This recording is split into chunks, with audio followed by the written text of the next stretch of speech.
America is home to 33 million small businesses, the beating heart of communities across the country. And proof that the American dream is still alive. This is a show about those dreamers and doers and the communities they serve. Their real life stories. Their struggles and successes. Their grit, determination, and passion. And the people who fight to keep their American dream alive. I'm Alfredo Ortiz. I'm Elaine Parker. And it's time for another episode of Main Street Matters, America's small business megaphone. Hi, everyone, and welcome back to another episode of Main Street Matters.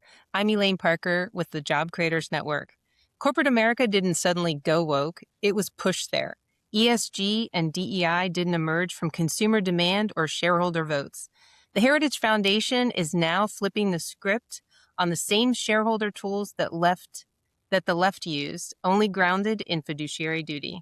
Allen Mendenhall is a senior advisor for the Free Enterprise Initiative at the Heritage Foundation, and he's joining us today to discuss this issue. Allen, welcome to the show.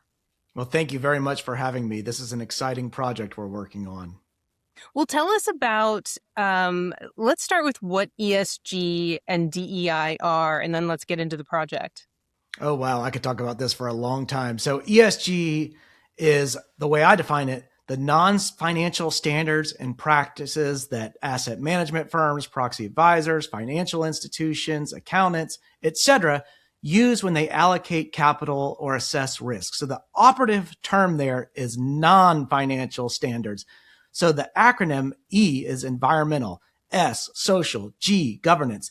E involves all types of stuff like biodiversity loss or net zero by 2050 or greenhouse, all kinds of greenhouse gas emissions, etc. Social is where you get that DEI prong. I always fold DEI into the social, which of course is diversity, equity, inclusion.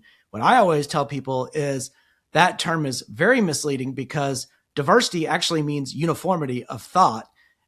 Equity means unequal treatment of views, people. In fact, it means typically discrimination on the basis of race. We can go back to that. And inclusion usually means exclusion, excluding people who hold to particular religious views or particular ideas that are considered outside the scope of left-wing thought. So that's DEI. Now the G prong, it refers to a lot of things that are pretty standard fare, transparency, accountability, board composition, those types of things. But big picture, what the G really represents is the shift from the shareholder model of corporate governance to the stakeholder model of corporate governance. So historically, and as Milton Friedman wrote famously in the New York Times in the early 70s, the purpose of the corporation was to maximize profits for shareholders. Pretty simple. That didn't mean corporations didn't do other things. Corporations added a lot to society. They added value. That's in fact what profits are signs that you've added value to society. They employed people. They provided goods and services. They contributed things that made our lives better. They innovated. Corporations are already great things. But when you go to the stakeholder model, historically, stakeholders were defined as basically your consumers, your employees, people in your supply chain. And of course, every good business, when they follow the shareholder model, trying to maximize profits for shareholders, they have to do great things for those particular stakeholders. Otherwise, they don't make profit. But what ended up happening is the term stakeholder began to be defined very broadly to include things like the environment or society writ large, these amorphous categories with no concrete referent. And that enabled corporate executives to get away with a lot of nefarious stuff, because if your business purpose is not profits, which is something you can measure numerically, empirically, but it's to help society or to improve the environment, then as an executive, you could say, well, we didn't earn as many profits this year, or we were down, but that's not our core business purpose. Our core business purpose is to do this or that for society. And look how well we did there. Who cares if we, so it really enabled some bad actions by corporate executives. So essentially, these large asset managers, when it comes to making investment decisions, they were looking at I'm going to be super simplistic here, but they were looking at how well a company recycled, or making sure that they hired, the diverse workforce that they thought was important, that they prioritized, and not whether or not they were making a good product, being a good corporate citizen, and growing their company, in a obviously in a way that helps society, but growing their company and being a good corporate citizen. They were looking at extraneous things that didn't lead to maximizing shareholder value, which is what they have a fiduciary duty to do. Correct. Yes, that is all correct. And it wasn't just the big asset management firms. They get a lot of attention. BlackRock, State Street, Vanguard. Actually, Vanguard has done a lot of good stuff lately over the last 2 years to walk away from ESG. So of the big three, they're my favorite right now. And State Street is my least favorite of the three right now. But at any rate, it's also the ratings agencies like Sustainalytics or something, or the proxy advisory firms, ISS and Glass Lewis. But if you wanted to get bonus points for ESG, if you wanted your ESG scores to be really good, you might do something like, say you're headquartered in a red state, you might pay for your employees to get an abortion out of state. Or you would have DEI embedded within your governance structure. You would have a diverse board. You would have all these kinds of things. Or you might provide puberty blockers for children of employees as part of their healthcare package. Things like this would be good under ESG criteria. Fortunately, we're in an era where we're starting to push back against this, and everyday discourse is recognizing that these things existed. I think a lot of consumers, a lot of people throughout the United States had no idea that this stuff was going on. And now that they're waking up to this reality, they're getting mad. But you're right. The big three asset management firms are still big problems, because if you look at any ticker symbol in Yahoo Finance, so I came from a business school. I actually came to the Heritage Foundation from a business school. And I used to do this activity with my students. And I used to say, pick a ticker symbol on Yahoo Finance, anyone, and go look at the holders.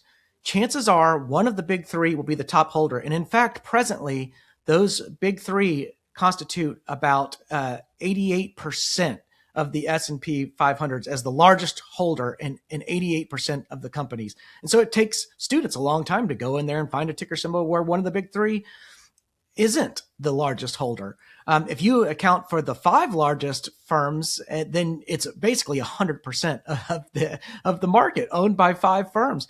It's a crazy concentration of power, especially when you take into account like a company, for example, BlackRock. BlackRock owns shares of companies that own shares of BlackRock. BlackRock is the largest shareholder in companies that are direct competitors. So BlackRock has this insider information about competitor X and competitor Y, and is pushing those companies to make important business decisions with knowledge of the inner workings of both. And that creates a very dangerous conflict of interest. So the concentration of power issue aside, there are all these other dynamics at play that really implicate historical business ethics practices. So when Job Creators Network was first formed by our founder, Bernie Marcus, what he wanted employers to do was educate their employees about how public policy impacted the company's bottom line. How did it impact jobs? How did it impact their profitability and their how they could grow based on the policies? More regulations made it harder. Higher taxes made it harder. You know the drill. And we put it into educational materials that were, probably high school level, easy to understand. We weren't pulling out balance sheets. We were just sort of talking from a lemonade stand point of view, right? So we've always taken the position with all of this woke and DEI and ESG is that these corporations, these companies should not be stepping into the cultural battles happening. You mentioned abortion, you mentioned puberty blockers. I mean, those are things that have nothing to do. And I'll use, Disney as an example and what we dealt with them a few years ago, right? stepping into this parental rights law that the governor of Florida was passing, and Disney said, we're going to take this to the ends of the earth and fight it in court. And all I thought was, your mission says that you're here to entertain families and children, not step into the cultural divide of America, because all you do is alienate one side over the other. But I do still think that companies have, stemming from our inception from Bernie, have the obligation to speak out on financial issues and educate their stakeholders, their shareholders, the media, members of Congress about how policy will impact their ability to compete and thrive and grow. So if there's a bad tax policy and they're going to raise taxes in your industry, in your corporation, you need to speak out about that. You have a fiduciary duty to speak out. You have a fiduciary duty to talk to your employees and tell them, hey, I'm not telling you who to vote for, but I'm telling you if this law passes, I'm going to have to make these changes in our company, which will affect you as an employee. So you need to understand that connection. I feel that's their obligation and duty to speak out in the media on those issues. When it comes to the other issues, the cultural wars that we have going on in this country, they should be as quiet as possible and not say a word. And it should not be stemming from their boardrooms. And that's where a lot of this is stemming from, isn't it? And this cancer is inside these boardrooms, right? I think that's partially correct. A lot of these boardrooms are under pressure from these institutional investors, some of which are activist investors whose sole purpose in buying shares of the company and waiting a year to engage is to push the company to the left rather than helping the company improve its business. But you're right about these social issues. They create reputational risk. Great examples are what just happened with Cracker Barrel, Anheuser-Busch, and the Dylan Mulvaney Bud Light situation. Target, when Target was putting LGBTQ plus materials in the children's section, and things like that had terrible consequences for the company because the company alienated its chief consumer base. And if you think about it, if you just hypothetically say, okay, exactly half of America is conservative and half of America is on the left, just hypothetically that it's directly half and half, why would it be a good business decision for a corporation to alienate half of the people in the United States? It's a terrible business decision. And the reason why companies do it isn't because it's a good business decision, but because it turns out a lot of these institutional players, like the big asset management firms, like the proxy advisory firms, ISS and Glass Lewis, are terrible. They are the ones that push these companies in the direction and that make boards populate with the types of people who are more amenable to these left-wing viewpoints, because it becomes, under ESG criteria, somewhat dangerous to hire a conservative, because then, what if ISS and Glass Lewis recommend voting against whatever it is on our proxy statement because they have a conservative male on the board? That kind of stuff is dangerous. Fortunately, we're seeing a move away from ISS and Glass Lewis, as JP Morgan Chase just announced that it's going to stop using proxy advisory firms to do its voting. And that's partially because AI can do everything that ISS and Glass Lewis did. You can just go into Grok and find out in 30 seconds what you just paid ISS or Glass Lewis $500,000 to tell you. Well, tell us how Heritage is using its investment portfolio differently than these ESG activists. I'm glad you asked. So when we first started doing this is our second year. The first year we filed 4 shareholder proposals. This year we filed 26. And it's interesting because when corporations meet with us for the first time about these shareholder proposals, they tend to be kind of cagey and nervous. They're expecting something hostile. They hear Heritage Foundation and they think we're coming in there to bully or something like this because they just heard whatever you hear on the internet. But then we get on there and the engagement becomes very friendly, and they realize quickly that, we're actually here to help the company help itself. We want to improve the company. We're not trying to turn every company into Chick-fil-A or Hobby Lobby. We're trying to make sure that the company adheres to its fiduciary duty, adheres to its core corporate purpose, understands the risk of ESG and DEI pressures, make sure that it is complying with all relevant laws. And when they realize this, the engagement process becomes very constructive. And in fact, we've seen some of these corporations say things along the lines of, thank you. Thank you for coming to us and helping push this side, because for years, we have only gotten pressure from one side, and we actually did not want to be doing X, Y, and Z, but there was nobody else telling us to stop. No shareholder, at least, telling us to stop. Mm-hmm. And all we needed was a shareholder to come in and tell us not to do it so that we could stop. And that's what we're doing. And it's great. So most of our engagements, there are a couple exceptions. I don't know whether I should throw them out or not. Amazon, Amazon is one of them, and Starbucks is another. But with those exceptions, most of our engagements have been very constructive and healthy. And I think we're doing great work with these corporations. And that's why we've actually withdrawn, as of today, 9 of those 26 proposals. And the withdrawal is not a sign of failure. It's a sign of success. It's a sign that we were able to meet with these organizations. They were able to prove that they've either already stopped doing what we were asking them to stop doing, or that they will stop doing it going forward. Our engagement with Meta was fantastic. We were telling Meta, you need to make sure you're not using Southern Poverty Law Center metrics, the hate group, the hate map in your policies and practices.